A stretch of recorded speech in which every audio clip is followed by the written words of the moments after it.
Hello everyone. Let me begin with the backdrop of the monetary policy review where we saw a status quo on interest rates. But the key to note there was that the central bank reiterated the fact that monetary accommodation is likely to continue. So what is this continuity contingent on? It's clearly the CPI data.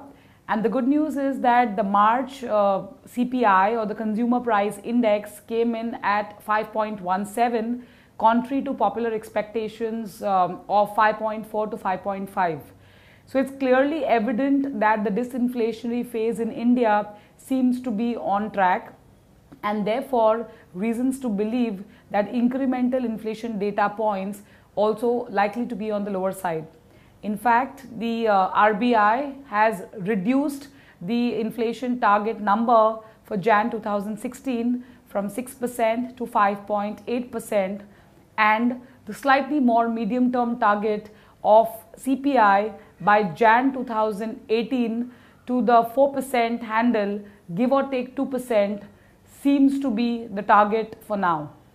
So there is reasons to believe for us that CPI continuing to behave the way it is, expectations of another 50 basis rate easing on the repo rate is likely on the anvil. How soon will RBI cut rates? Well, that's a question which we don't want to answer at this point in time, because what is relevant for the Indian fixed income markets is the trajectory of interest rates going down, agnostic of the timing.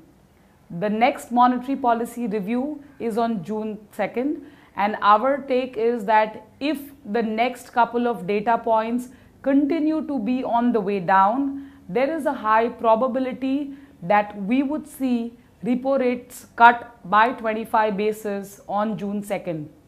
If not, we believe that by March 2016, which is about a year from today, could the repo rate in India be at about 7%, that is 50 basis points low from the current levels. Again, the probability is reasonably high. So I think we can conclude by saying that interest rates in India will remain anchored with an accommodative bias. The timing is something which is not clearly known. However, investors in the fixed income market need to be patient given the fact that we've seen 50 basis of front-loaded rate cuts already in India. So in such a market scenario, what are the strategies that one must likely focus on? So again, no marks there to guess that duration still continues to be on the radar. We would continue to recommend strategies like the Kotak bond and the Kotak gilt fund, which are a play on duration, trying to actively manage the portfolio between government bonds and corporate bonds in the bond fund. With the overall outlook of growth likely to improve and interest rates peaked out, if one has an appetite for equities and wants to stay put the duration curve, then also a suitable strategy for such investors would be the Kotak Balance Fund, where the debt component is actively managed and the equity portion in line with the market view.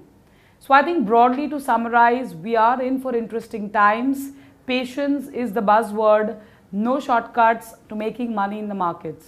Thank you. Mutual fund investments are subject to market risks. Read all scheme-related documents carefully.